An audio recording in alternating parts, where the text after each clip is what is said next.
Thanks, Vikram. I mean, the problem with the introductions like that is you can only go downhill.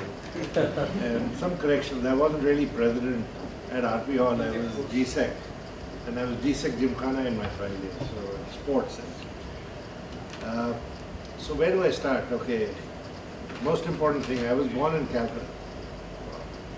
But I was born in a museum. Kid Street, Southern Street. Yeah. So my grandfather, maternal grandfather, was the director of the museum, and those days kids were born at home. He, of course, had lived here for 40 years. My mother's a graduate from Calcutta Medical College. My dad was in the army, and so spent my first 7 years in Calcutta, Loreto House and Xavier's. And then in first standard, my grandfather passed away, and we all moved to Delhi. And I spent 4 years in Columbus, and then my mother got a Ford Foundation scholarship to go to the Harvard School of Public Health. So I got put to a boarding school, and I finished up with Mr. Vijay Tharani here in Doon. I haven't lived it down here. From Doon I went to Kharagpur, 65. Why did I go to Kharagpur? I don't know how many of you read the catalog or for all these different universities that come out. But in my time they were in such fine print that at least I never read it. I wanted to do electronics. There were 5 IITs. All of them had electrical engineering. Kharagpur had a separate department of electronics and electrical communication engineering. And I figured they had 30 seats, so I figured if I could come in the first 30 in the IIT entrance exam, then I would have my choice. I missed that by two places, but fortunately some people before me took something else, so I did get into Kharagpur to do electronics. And that was a lot of fun, because Kharagpur, by the very fact that it's remote and you have to make your life on campus rather than come to Calcutta every weekend, which is also impossible in those days at least. You ended up just making a lot of friends and stuff like that. And actually it impacted my life in more ways than one, and that's how I became an entrepreneur. I actually ended up taking the biggest decision of my life when I was pretty young. And it's probably, I would say, the best decision of my life. So I, like all IITians, when I finished, I was planning to go overseas. How do I put it? I'm a sucker for logic, actually. So I'd never even applied for any job. Basically felt I was going overseas, I was going to do research, work for NASA, do my PhD at Stanford or Berkeley. So why apply for a job? And I remember my mother sent me a cutting for DCM management training, senior management training. And there was one line in it, I still remember. She said, interviews are like exams. The more you do, the better you are. And I thought that was pretty good logic. So just to acknowledge that line, I filled up the application form and I sent it. And I forgot about it. So I come to Delhi, and in the meanwhile what had happened is a friend of mine, batchmate, hallmate, next room for 4 or 5 years, I sort of decided that I found the girl I wanted to marry, his sister. So I talked to my to-be father-in-law and said, you know, I'd like to get married before I go off to the US. And he actually laughed and said, you know, how can I get my daughter married to someone who doesn't have a confirmed job? Which again is logical. So I thought to myself, why don't I take a job, get confirmed in a year, get married, and then go do my PhD, because then no one's going to object. See, once you're married. And so this DCM job was there, I mean application was there, I'd forgotten about it. So another friend of mine, and you know, those of you who've gone to colleges, you have seen some pretty smart people, most of them in IIT were smart guys, but they're very nervous types. They'll be going to the exam and saying, yeah, oh, I've forgotten this theorem, I've forgotten that, you know. So I had one of these friends, and he desperately wanted the DCM job. So he told me logic again. He said, why don't you do the test? I'll copy from you. If we get caught, you don't care, I'll take the risk. So we did the test, And it so happened that my interview was one day before his, so he said, go check the questions. So I went, and actually he didn't make it to the next round and I did. Now that's the final round. Some 8 or 12,000 people do the test. Some 30 guys are at that final round, they take 12 odd people. So then it becomes an ego issue. If you've gone that far, you want to know if you can touch the post. So I went in, and next thing I know is I get a telegram, 1970, Delhi job, home is Delhi, for 950 rupees. You got to remember, in those days, a cup of coffee at the Ubura coffee shop was 5 rupees. Right, so 950 rupees was, you were a king. You're living at home, you have no other expenses, right? I mean, I had a lot of fun in that first. And of course, I was going to buy a motorcycle. My dad said he'll get me a motorcycle, and my grandmother said no way. So I ended up getting a car, which was nice. I didn't have to pay for it. So, you know, you've got a car, you got all this money. Petrol was 63 paise a liter, I think. So, you know, life was very different in those days. So, sure enough, I did my 1 year. I got confirmed on the 14th of September. I got married on the 8th of October. Okay.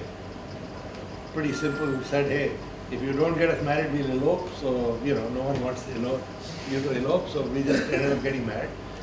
What happened was, and I had my admission at Stanford Open. They said, just reapply for A. My GRE score was pretty okay. I thought I'll get my A. DCM decided to get into electronics. And they didn't have too many electronics engineers. In fact, I was probably the only electronics engineer in the company. So I get called little after I finished a year by the big boss, and he told me, you know, the new DCM data products, you're going to head sales and marketing. And I thought, yeah, what is this marketing? So I went and bought a Kotler to say, you know, what is this marketing thing they're talking about? But, you know, for some reason DCM felt that knowing electronics was more important than knowing marketing, which in hindsight I think is not right, but that's the way they felt in those days, because you had these chips and, you know, they have all these words, plated through hole printed circuit boards, you know, that were Greek to a lot of people. Greek to me too, but that was a different thing. I couldn't tell people that. Ended up 5 years in DCM, had a lot of fun. If those of you probably don't remember, DCM was the leader in calculators. You know, I think by that time we were doing 1.72 crores in revenue with 72 lakhs of profit. So it was really profitable, nice small division. We were a part, DCM was a big conglomerate, 250 crores in those days. We were a part of textile division, which was their biggest division. TextDiv, so I don't know if you know, in textiles, cotton is the big cost item. It's about 60% of the cost of a textile mill. And cotton buying is very speculative. So you had these guys in DCM who were cotton buyers. They would say, buy now, don't buy now, you know, that kind of stuff, and no logic to it. And Dr. Vinay Bhattram, who was the executive director, had come back from the US and stuff, MBA from Harvard, I think. Obviously, he didn't like this unpredictability. So he had a 1401, IBM 1401, and he had some really good programmers. So he told them to make a LP kind of program that would predict the cotton price, and they could buy. So they did this, and they did a simulation over the last few years, and the program would have saved them so much money and all that. So they decided to go live in this particular year. And the program said buy. So they went and bought most of the cotton they needed for the whole year.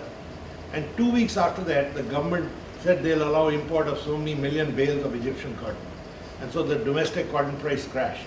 So DCM ended up buying at a really high price. So the textile division was going to make a loss for the next 2 years, for sure. In fact, as the accountant said in a meeting, he said, don't produce, just pay people salaries, you lose less money than if you actually run your mills, kind of thing. It was that bad. So DCM decided in their wisdom that no promotions, no increments for the next 2 years in textile division. And DCM Data Products was a part of textile division. And so basically when you're 25 years old, you can't see your world sort of ending. And that's really, so 6 of us, and one more thing happened, is we had developed, just not calculators, we had an R&D, and we did some really interesting work. Because everyone could take a calculator, design a print board and put it in there and make it. What we did was, there were requirements at statistical agricultural research, for example. So we micro-programmed what is called a PROM and wrote routines that could do linear regression and standard deviation, which were one key. And those didn't cost us too much, other than the R&D effort. Bill of material was not too much, but the price was more than double. But because no one else had it, and you had to do a very complicated thing to get to that answer, which when you press so many keys manually, you're going to make some mistake. We would sell at a nice price and sort of on what we call a proprietary article certificate. So from there we had gone to programmable calculators where you could write your own program and run it. And from there then we progressed on to microcomputers, basically 4-bit and 8-bit, basically a 4-bit advanced programmable calculator, microcomputer, whatever you call it. Now, those of you who remember India in those days, we were a socialist country. And for those of you who read books, what we practiced was Fabian socialism. Basically, we had an act called the Monopolies and Restrictive Trade Practices Act that really said that everything is new is reserved for public sector. Private sector couldn't get into anything new. So we tried our best to tell the company that if you're making programmable calculators, microcomputer, whatever you call it, is a logical next step. If calculators can become programmable calculators, you can go to the next step. How many of you work in big companies or have worked in big companies? Okay. So then you'll know that the legal departments and the finance department's job in big companies is tell you how you can't do things. Right? And basically, that's exactly what happened in DC. They said, no, you'll run afoul of the act. So DCM in their wisdom decided not to get into computers. We just thought that microprocessors had come out and we just thought that this technology was too powerful. And IBM and ICL were selling junk. They were selling really old technology in India. And we just thought everyone's getting fooled. You've got this new technology that really is going to change the world in our view. So 6 of us decided to leave and start on our own. We said we know the market, we understand the technology, so why don't we get out on our own? Had no money, by the way. Pooled all our savings together. At that time it came to 1,75,000, which wasn't insubstantial because salaries were 2,000, 3,000 kind of rupees. Not 3, there were 2. And no business plan. Just that I know the market, I understand the technology, and if they're not going to do it, let's do it. So also naive enough to know that you naive enough not to know that you need a license to manufacture. We thought we just make computers. So we initially thought we'll make calculators, sell them, make some money, invest that money in developing computers, and then take the next step. Life tends to be strange. A gentleman called Ved Luthra, who had started a company called Televista TVs, he had got into calculators and they weren't being able to sell. So he came to us and said, look, I have a calculator manufacturing unit. Why don't I give you calculators? I'll give you my bill of material. You give me your anticipated sales price. There'll be a profit in the middle. We'll divide that by half. I'll give you 90-day credit on a hundi. Right? I'll give you the calculators. You pay me 90 days later. And at the end of the quarter, we'll do the actual accounts, and whatever little I owe you or you owe me, we'll adjust it. So what happened is your cash flow problem was taken care of immediately. He had offices all over the country. I came to Madden Street here, and I'll tell you the story about Madden Street. But we, and we had a product to sell that we didn't have to get into manufacturing. So we did that. 3 months later, we had enough money to invest into developing computers. And we made our computer and suddenly realized that I need a license to manufacture. By that time, the government had reserved licenses for state and public sector only. So we had to go to UP Electronics Corporation. They had a license. We did what is called a joint sector with them, which is 26% UP Electronics, 25% promoters, 49% public. The total investment was 20 lakhs, 49% was 9.8 lakhs. Cost of going public was 25 lakhs. So didn't make sense. So we ended up indirectly owning 74% of that, and that's how Hindustan Computers Limited, or what you now know as HCL, got formed. Basically, if you look at the signing of the joint sector agreement, I wasn't there. I was trying to sell to some customer. Shivnadu was there. Raman, who's passed away now unfortunately, who was a head of R&D and manufacturing, and common friend of Vikram and me, who's also passed away now, Dadan Bhai. He's the one who signed on my behalf. Because he was again part of our wing in RP Hall in IIT Kharagpur.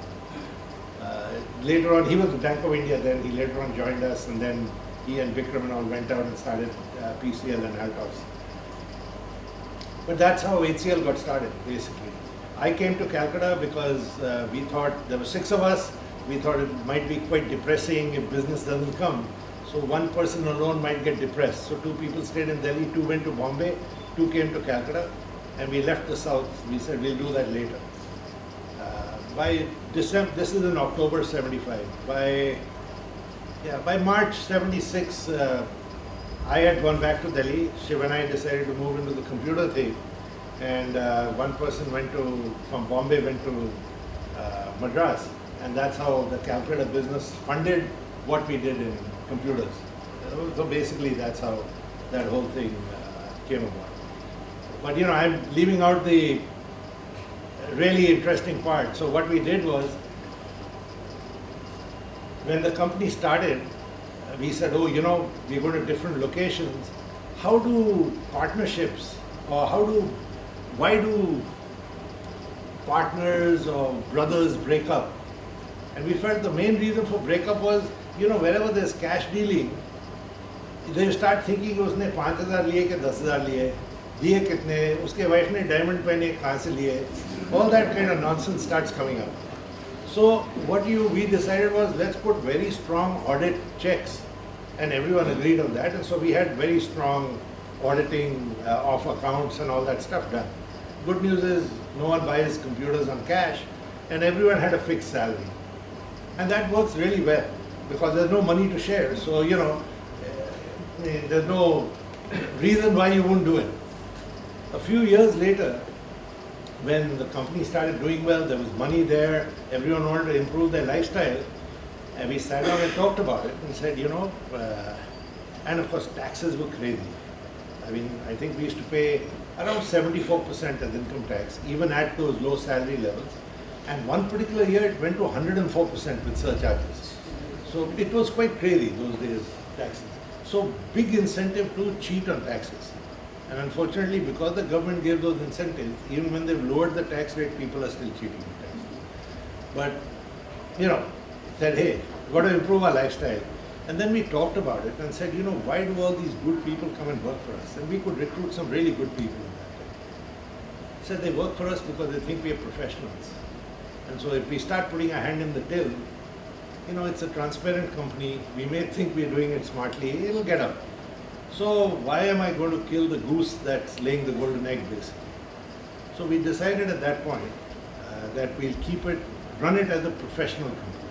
And if I look back and look at some of the decisions that HCL took that impacted the IT industry, I think that was our biggest decision.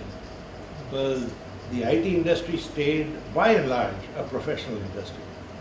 And I say by and large because I exclude Satyam, but the rest of it has stayed pretty much okay. At least the companies that have grown are considered professional and actually became a benchmark when they went public. Because I know when there was a time when I used to get a call from some politician every week would tell me, I've got a building, tell me how to get into software. And you'd have to tell them it's not the building, the assets walk out of the door every day. If you get used to that, then you can get into this industry. The building has little meaning, at least in the software services business. But yeah, so that was one thing. Then I remember in 79, Rajendra Pawar was a corporate planning manager. And everyone was selling 200 computers. We were selling 200. DCM, by the way, DCM decided after we left that they wanted to get into the business. So they were selling 200 computers, and ORG, I don't know if you remember ORG, they're now a market research company. They always were, but at that time they decided to get into hardware. Sarabhai basically. They were selling 200 odd computers. Nelco had the Tata setup, had decided to get in, didn't do very much, and they got out of the computer business. So three of us are selling 200 computers each. So we had made this plan to sell 1,000 computers. So when Pawar presented that 3-year plan, he presented a set of problems. Where are we going to get 1,000 air conditioners? And that was the problem then. Where are we going to get 1,000 voltage stabilizers? That was the problem too. And third was, where are we going to get 1,000 programmers? So they need a programmer to run my computer. The computers in those days were called unit record machines, which didn't need programmers. They were patchboard kind of stuff, and they were basically sorters and collators, and advanced ledger machines in some form, but they had huge special flooring, take your shoes off, that kind of nonsense. So in that, where do I get 1,000 programmers? Because there were lots of people awarding certificates but not doing any training. He said, why don't we set up a proper training institute which does real training, because if we don't do it, you're not going to be able to sell your 1,000 computers. So we basically sounded like a good, not a good, but an essential idea for us. So we said, we'll fund it. We'll put in 80% of the money. We'll keep 20% for you, Mr. Pawar, and your team as equity. You go and run it, since you brought up the problem, which happens very often in companies. And that's how NIT got started, basically. That's the basis on which NIT got formed. In the early years when NIT, initially they bought HCL machines, and then they decided they wanted to become not non-aligned, so they went and bought some Wipro computers. And I remember how upset folks in HCL got. Well, they said, we funded the goddamn company, it's our subsidiary, kind of thing. How can they go and buy a Wipro machine? But yeah, that was Pawar's vision, that he wanted to be independent of, or at least of the HCL image. And I think he's done a pretty good job. NIT is a bad market cap, but a pretty good brand image in the market. Yeah, that's, we in 1980 in HCL, we were 3 crores. That was our turnover at that time. We decided that we didn't want to be a big fish in a small pond, but we were happy to be a small fish in a big pond. And so we said, let's get out of India and look at the world. So we started a subsidiary in Singapore called Far East Computers, and took 2 of our founders and relocated them there. So you remember, we were a 3 crore company when we did that. Right, we got pioneer status. We were one of the first people in Singapore to do computer manufacturing. The model there was different. We didn't sell computers, we sold solutions. So we said, give me one application, I would program it, make the application program in Madras, and we chose Madras because there were 3 flights a week to Singapore. Delhi didn't have direct flights, you had to go through Bangkok or something in those days. But the idea was it was closer to, and we set up something called SED, Software Export Division as you called it, in Madras. I think it was 4 Haddles Road or 6 Haddles Road or something like that. I'll tell you a story about that. So software was not considered an industry. It was considered a trade. So it came under the Shops and Establishments Act. So we were having a lot of problem maintaining registers of Shops and Establishment Act that as a company you're not used to. You are used to company law and what company law requires. But the Shops and Establishment Act was completely new. So Shiv Nadar comes from that part of the world, related to Kamraj Nadar. He had political connections. So he said, look, I'll get this software recognized as an industry by Tamil Nadu state. And that was the first state that actually recognized it. And the story of how that got done, I have to pull back a little. So you've heard of Spic McKay? So Spic McKay was started by another batchmate of mine from IIT Kharagpur called Kiran Seth, who's now a professor at IIT Delhi. So Kiran and I and two of his friends were having beer one day in my mother's house in the lawn in winter. And we got into this discussion of Western pop culture is overtaking Indian culture and what's happening to our youth and all that stuff. And after a few beers, we decided we've got to do something about it. So we said, let's start a society that will promote Indian classical music and culture amongst youth. So I pulled out some Oxford sheets and Kiran Seth wrote down the objectives of the society. All four of us signed. We couldn't think of a name, so it was called the Society for the Promotion of Indian Classical Music and Culture Amongst Youth, which became Spic McKay. So technically I'm a founder. What happened was Kiran comes to me a little later and says, I need to publicize that Debu Chaudhary is playing at Lady Shri Ram College, or something happening here, something happening there. Again, those of you who remember HCL in those days, every Monday morning in every major newspaper in the country, we had a full page ad. It was just to scare competition, right? And to establish ourselves, because we are a small company, so people like buying computers from big companies. The full page ads every Monday, makes them feel comfortable. But I had a massive advertising budget. So I used to slime out these little ads. We take them out, they'll be on page 3 of Times of India or Hindustan Times, with a little thing at the bottom saying, courtesy Hindustan Computers Limited. And it was going along. So Shiv comes to me one day and says, what's this Spic McKay?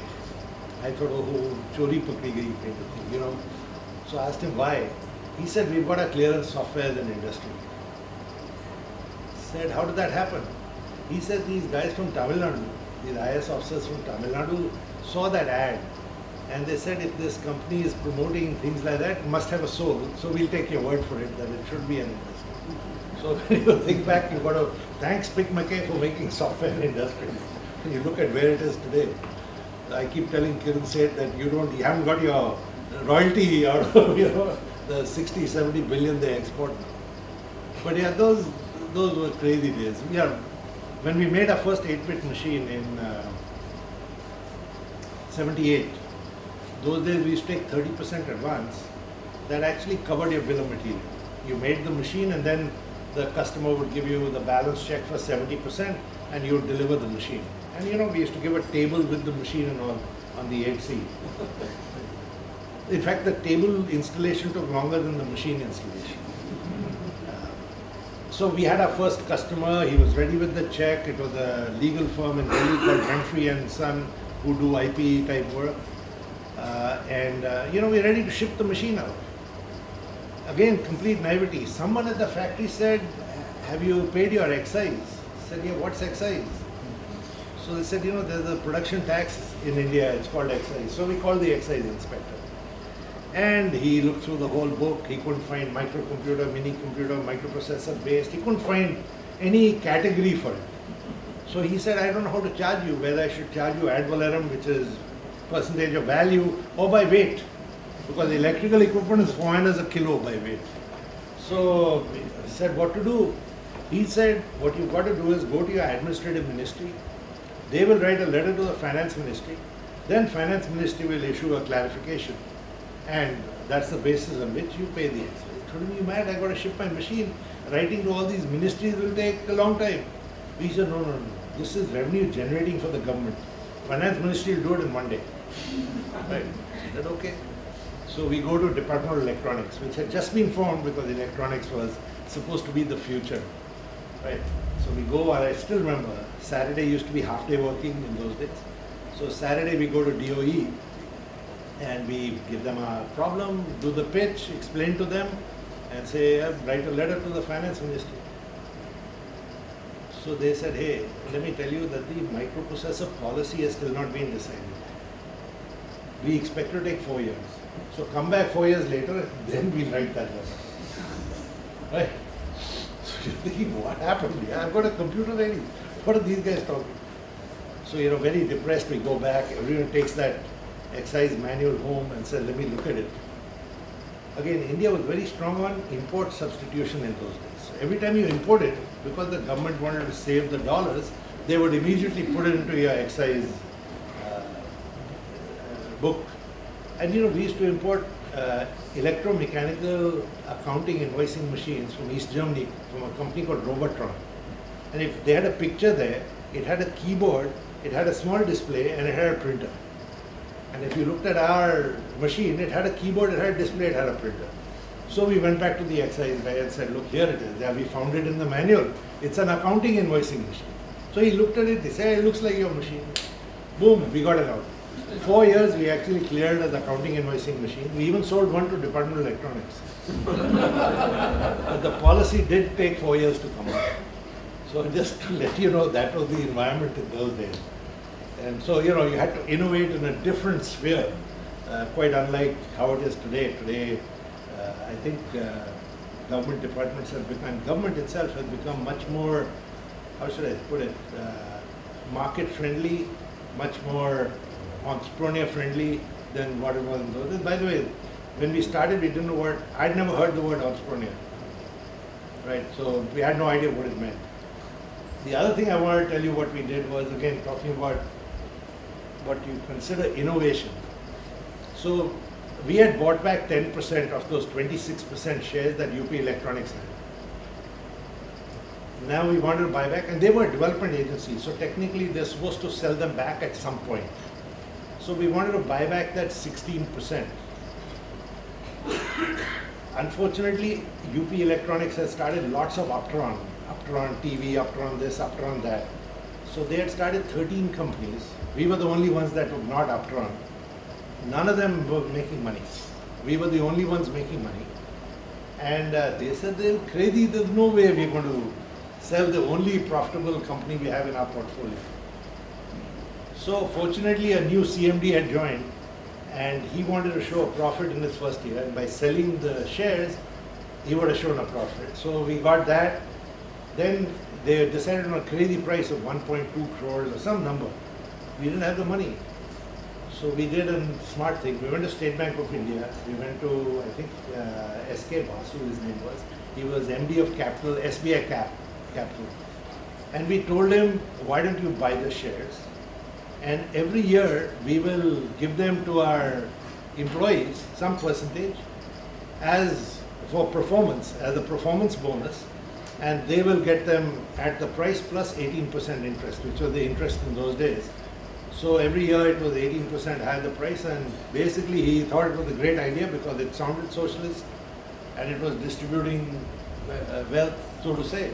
And that's how we did it. And that's how we got a number of employees to get shares at some price in those days. Other thing I remember was, again, those days, the idea was that if you had a company, they wanted, and you went public, you wanted the public to make money, not the promoters. So the maximum CCI, controller of capital issues, would allow you the 3x multiplier. So if you had 10 rupees share, he would allow it at 30 rupees, although the market price might go to 2,000 or whatever, wherever it went. So that the entrepreneur feels is unfair, which it is. So how did we get around that? Is we had a company that was privately held, which had slightly different shareholding than HCL. We merged both the companies. Now when you merge a company, the courts protect the small shareholder. So you get so we got for every HCL share multiplied 31 times in that merger that we did. And then we got a 3x, so we got 93, sorry, on what we got, and that's how we went public. So, we sort of fooled the system there a little bit. Again, innovation outside the normal innovation track that you look at. But yeah, that you played within the rules, and you played the game the way you thought it would be played. What else here?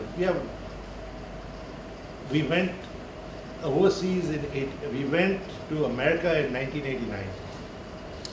what happened was when Rajiv Gandhi came in, he was very keen that, I've sort of deviated more from my story into HCL story. But let me continue down that way. When you ask me questions, I'll get to my personal part of it. He was very keen that computerization come everywhere, right? So lots of changes happened. In fact, did mention that if you had the source code, you would be allowed to do things, and Unix sources were available. So that's why India became Unix country, because we were able to get the Unix sources and develop a whole operating system around Unix with our own compilers, spoolers. You developed a full operating system in India, which was not done there, because there they had proprietary systems, and they didn't need to do it on Unix. So the AT&T guys who owned Unix, they came across one day, and some, I think, CSI exhibition or whatever, and they were quite amazed at what we had done with Unix. So they mentioned to us that we haven't seen this anywhere else in the world. So one more thing had happened, too many of these incidents. So India again was aligned with the Soviet bloc. So America used to be very touchy about what it would allow into India from a technology point of view, and our people read English and all the magazines come here. So Motorola had a set of chips that started with 68000, 68010, 68020, and then the 68030. Now everyone had read about the 68030. Everyone knew its power, but it wasn't being allowed into India. Obviously. So what we did was, because our customers were asking for that power, we built a multiprocessor, 68020 multiprocessor, and took our Unix, and while the user felt like he was using a single CPU Unix, internally we broke the job up to multiple processors and then got it back. So, basically the user didn't know he was using a multiprocessor machine, but the power of the multiprocessor came in. So again, when AT&T saw this, they freaked. They said, these are $1 million machines in the US. You can buy them from Pyramid or from MIPS. Those are the companies then. Said, if you guys can go out and give a server like this in the $100,000 to $300,000 range, there should be a huge market. So we got McKinsey to do a study for us, a market entry study, and they said, yeah, great market and all that stuff. So we went to the US in early '89. And of course, it was an instant hit. We got an order from a company, I'm very old, but whatever, there was this company, Fortune Systems, yes, that gave us I forget the size, 70 million, 100 million OEM order. All we had to do was take part of their OS and port it onto our Unix and do it on a multiprocessor machine, give it to them and change some aesthetics, get UL certification, stuff like that. So while this was going on, and everyone's really happy, things are happening, Fortune got acquired by a company called SCI. SCI used to make all the motherboards, what Flextronics and all do today. SCI policy was only Intel 86XX, not the 386 or the 486 or the 286, not Motorola. So all of a sudden this order became a piece of paper.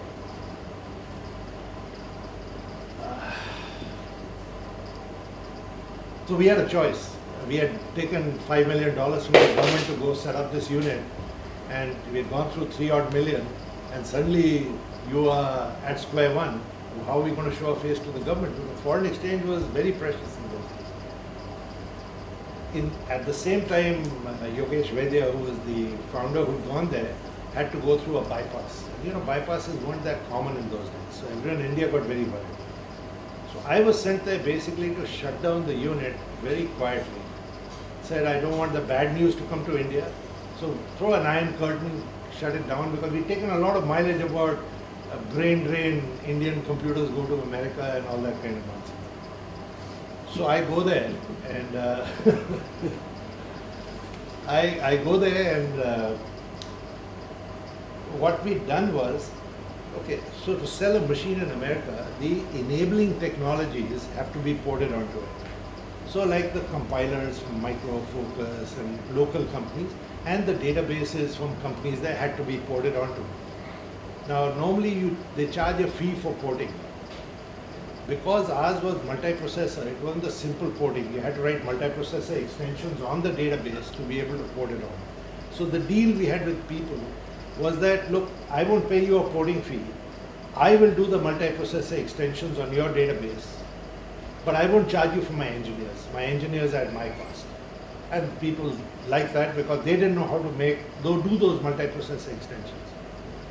So when I went to the US, I decided, look, there's no use continuing my manufacturing activity.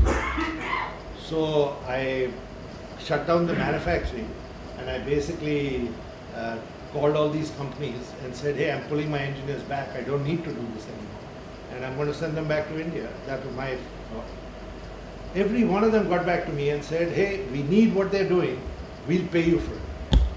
And all of a sudden, I had a business model in my hand that was paying me a high price because these guys were doing specialized work. You know, I had my gross margin on them was something like 60 to 70% in the US. And I had a cash flow. So I thought, hey, this is great. I don't have to shut this down. So I let that be. And I actually added more engineers because they needed more. And we went to some other companies. And so I was doing really well out there. And I had $3 million loss. So, you know, all I needed was, if I made a profit,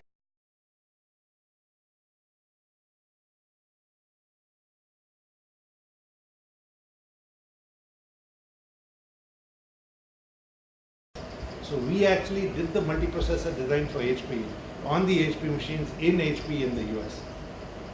That was part of the deal that we struck when they did that JV that you didn't see in India at all.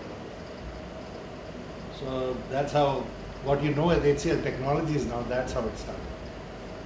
So again, you know, I think the lesson is you can't strategically plan everything. Sometimes you just got to be nimble when you see the opportunities and, you know, just be able to grab them. And I think HCL, that is what we learned very well. Because the rules kept changing for us. We had annual budgets, and in those days, budgets could be quite crazy. I remember the DRAM prices, one budget, the duty came to 25%. Next budget, it went up to 140%. There's a story behind that also. The banks weren't buying 80s in those days, PC 80s. Then the unions had a problem. So then they decided that they'd buy them, negotiation with the unions, but they weren't called computers. They were called Advanced Ledger Posting Machines, ALPMs. Right, and so banks were going to buy ALPMs, and basically two companies got into it, HCL and a company called Usha. And 60% came to us, 40% went to Usha. Usha in their wisdom decided that, hey, why am I selling anywhere else? They threw out all their salespeople and said, I'll only sell to banks. After buying 2,000 of them, the banks said, stop. Let's evaluate the impact and the benefit of these, and then we'll buy more. So Usha to band ho gaya. They closed down. They had no other sales channel. So they closed down their factory and everything, and all the stuff was there. And by the way, in those days, the DRAMs were coming at 25%. So a few months later, a year later, the duty on DRAMs went up to 140%. Usha actually sold their DRAMs and made more money than we did. Took them out of the factory. We used to find that quite funny in those days. But that was the way life used to be. So rules would change every year. So in a way, you couldn't do any long-term planning. You had to work your plans short-term and, play by the rules, basically. It used to be a lot of fun, especially the deliveries in February. You had to deliver before the budget. If you didn't, you either got hit very badly or you made a lot of money. You never made money because then the customer always asked for a discount. But whenever things went up, they said, oh, you got to deliver at the same price. So, you had to play that very carefully around the last day of Feb when the budget used to come out. It used to be quite crazy in those. Nowadays, you're much luckier. They don't make major changes. There's some adjustments. And now in our time, the OGL list used to be very short. Now the OGL list, the band list is very short. So it's changed completely from the way it used to be in those days. I left. When we started HCL, I had a family, I had a daughter, and I knew I was going to be out a lot, so I talked to my parents and my wife, And everyone understood that startup and all that stuff. So 3 or 4 years later, company was doing well. I'm still traveling 20 days a month. So my wife said, hey, by that time kid number 2 had arrived also. So said, you need to spend some time with the kids. And I remember telling her I'm having too much fun. My parents are there, you're there, kids will come up fine. I don't have to worry about them. And that's really how we did HCL. But I told myself when we started the company that why am I doing this? Why am I leaving a nice job and stuff like that? And of course, when I left the job, everyone in the family thought I was crazy. My uncles and aunts and all, they thought, crazy, you're leaving DCM, established company. My parents were very nice, they didn't say anything. And just to get them off my back, they asked me, why are you doing this? And I used to say, I'm going to change the world. Now, change the world meant you're on pot or something, you must be higher. So they sort of left you alone. It's funny, 3-4 years later, the company was doing well, everyone took credit. All those guys who said, why are you doing it, said, we told you, yeah, good thing. And all that. So remember, that's how it runs in most families, I guess. But yeah, so I was saying, when I said I'm doing this because I want to have the economic freedom to do what I want to do at some point. And I didn't know what I wanted to do at that point, but yeah, it's a nice concept that I have the economic freedom, I do what I want to do. So when I was getting close to 50, I suddenly said, what do I want to do? I haven't even thought about it. And, I do have the economic freedom now. And I said, no, this is not fair. I started off with a particular concept. I now want to go out and let me go and see what I want to do. Maybe I want to go back do my PhD. I don't know. So I negotiated my way out of HCL. Again, I consider that one of my big achievements, that I was able to get out amicably. Normally partings are never amicable, but this time it sort of worked out pretty much okay. Came out, and I think my retirement lasted 10 days. I was at home, I was working from home, and my wife sat me down after 10 days and said, we've been married for 27 years. This house has run without you. It's run okay without you. She also said that, look, I married you for good or bad, but I didn't marry you for lunch. So please, I'll pay for a business center, go work from a business center. Get out of the house. Basically. So, when you get out of the house, then you decide you better start another company. So now, one more thing happened. So what happened with Goldman Sachs,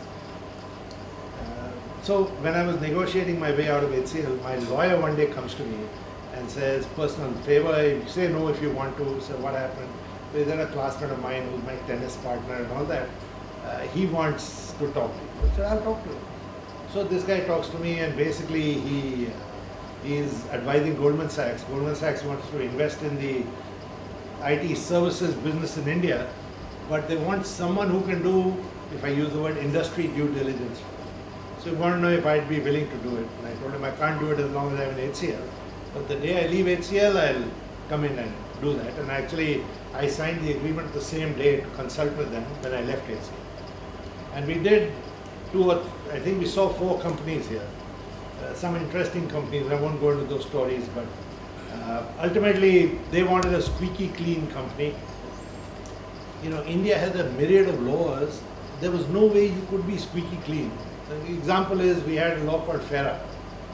And FERA said that if you have an overseas receivable of more than 180 days, and if you didn't go legal on day 181, you are in contravention of FERA. Now your payment may have come on day 181 or 182, but you contravened FERA for those 2 days. And to that was not acceptable to Goldman Sachs. And now where were you going to find a company in India that was going to be that squeaky clean? So after 4 months of this, we sat down in a meeting in Singapore and said, look, you guys are wasting my time, you're wasting your time. You're not going to find something like this. So they said, no, we're very keen on this sector. So I said, I want to do it. Now the laws have changed, they're much simpler. Start a new company and that can stay squeaky clean. So they said, hey, do you know someone who will do that? So I had 2 of my old HCL guys who had left and they had started a company, and they used to keep calling me and say, come and be a chairman. And I figured they didn't need a chairman, they needed money. So, what was I going to do? Add some expense. So I called them up and said, Goldman Sachs, I get you money, give me a business plan. So, when people hear the word Goldman Sachs, the business plan is normally a little bigger than they would have normally made. So he wrote 2 more of ex-HCL guys in, and they prepared this big plan. And ultimately they needed someone to run it because it was pretty big. And so I got roped into it, and that's how we started TechSpan. And we got our funding in end of October 98. Officially we started 1st of January 99. We had our normal plan, go 3 verticals, all that stuff. It was the middle of the bubble. How many of you remember the bubble? 99, 2000. Before we knew it, we were being pulled into e-commerce. In fact, I used to joke in those days that if I had a dead body, I could get you $45 an hour. All you need to do is put a body there, they'll pay you. But whatever, we switched completely to e-commerce. We started 1st of January, month of June, our monthly billing was over $1 million. We did 14 million or 15 million in our first year. We did 67 million in calendar 2000. We survived only because we were profitable, and we didn't go public because of that, because we were being discounted for being profitable. Because they felt you're not investing enough in the future. I don't know how many of you remember the bubble, but that was the bubble. So we survived only because we didn't go public. I wish we had, because at that time, that 67 million was being translated to between 700 and 1.2 billion in terms of market cap if we had gone public. Not that we would have seen any of it, because the market collapsed right after Bush got elected. Right after he got elected in early 2001. Then it was like you felt 1 quarter it will come back, 1 quarter it will come back. So we waited 2-3 quarters and figured, in the IT services business, if you're doing nothing, you're actually slipping down the hill. Gathering momentum to try and stop it and turn it around becomes harder and harder. So we finally decided we got to do something. So said, let's focus on one segment. So we put a strategy together which we called asset light. Now what was asset light? So there were people laid off all over the place after the bubble, and we decided to focus on the investment banking market in the US. And we used to go to, say, Goldman Sachs and say, I know domain. So he said, oh, you know domain? I need a guy in municipal bonds. So then we'd go around the bars in the evening, find out someone from Morgan Stanley who's been laid off from their municipal bonds unit. And tell him that, look, give him a few drinks and tell him, look, why don't you come with us on this sales call? If we get the order, I'll give you a job. So that's why asset light. So if we don't get the order, look, we tried, you tried, you don't have a job, how does it matter? That worked really well.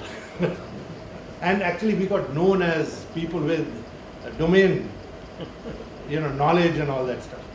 The good news is after the market came back, all these people got re-employed. They all remembered that we tried to help them when they were down. And so suddenly we got called into lots of accounts where these guys had got jobs. They said, yeah, come, I've got something, I can give you some work here, stuff like that. So this worked really nice. Right after the bubble, we started looking very good. Then people wanted to send jobs to India and said, hey, you guys got domain expertise, take this job, it needs domain in India. Suddenly, hello, in India, all I have is technology. I have Java programmers, I have all that. Where am I going to get your domain? And especially in an area like investment banking. Again, as I say, sometimes the stars get aligned. So there was this company called WebTech. There was an investment bank called DRKW. The CIO was a guy called Alnur Ramji. He's now CIO at BT. But he was CIO of DRKW, and he set up a backend in India where his recruiting criteria was you had to be JEE ranked less than 300, recruit only from the IITs. Starting salary, okay, we used to pay at TechSpan.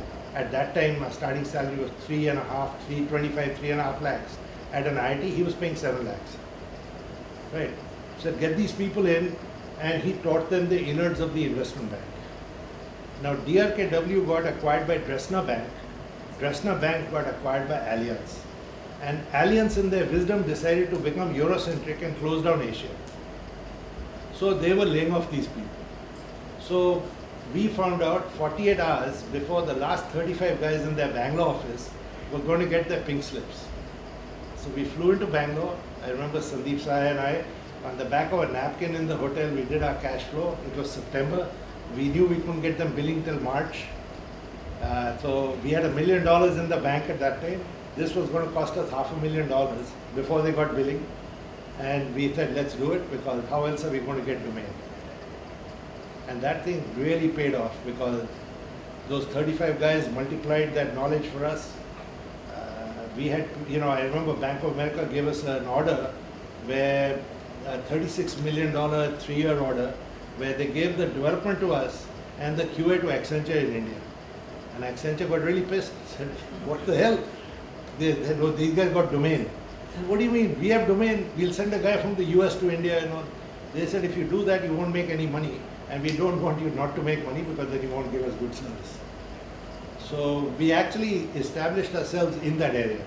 So why we did the merger with Headstrong was very simply, we needed a consulting layer in the US.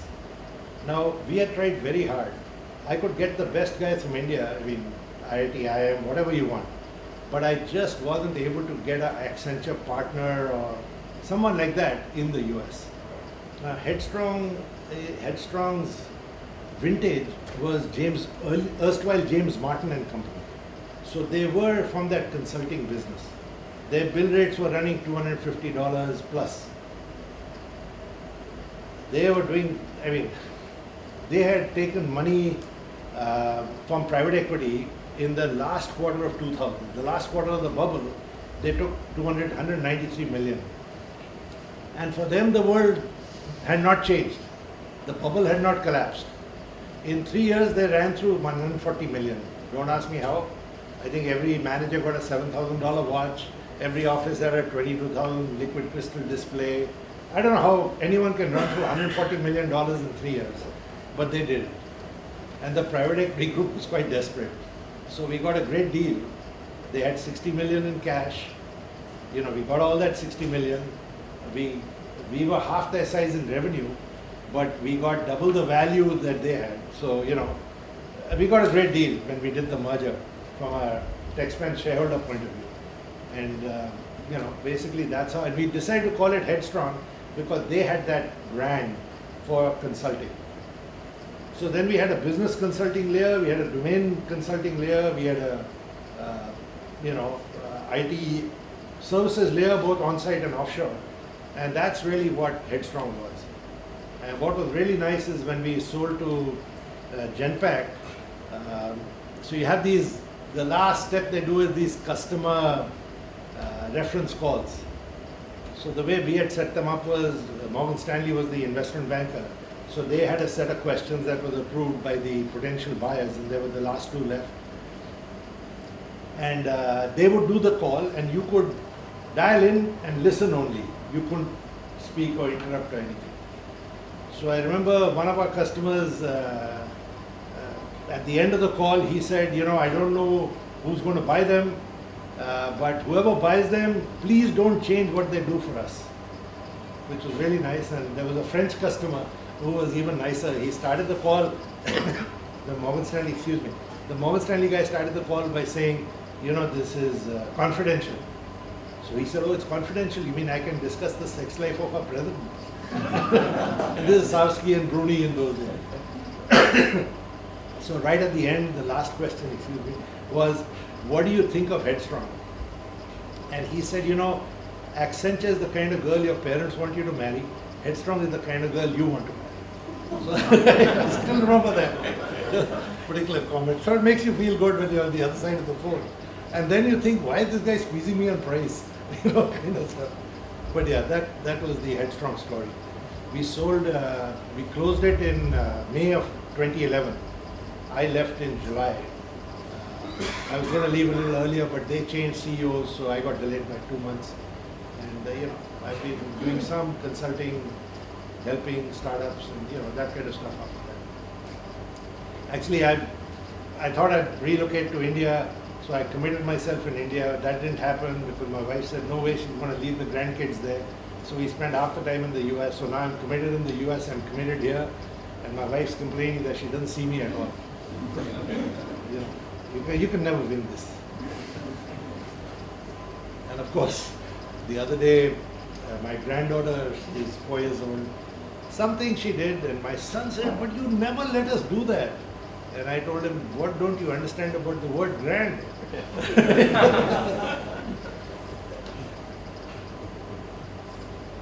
Questions? Yep.